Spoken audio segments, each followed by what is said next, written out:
Hello guys, today I've got MOTOROLA Vervebuds 250 and I'm going to show you how to fix the battery level of the left and right earbuds are different.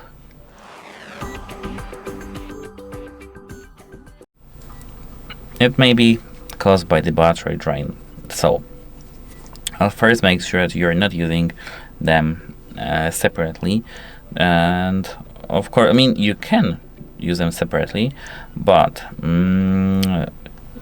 the different battery level may be caused by this. So remember, it's not an issue, it's just maybe caused by this, that you are using the left earbud more than the right one.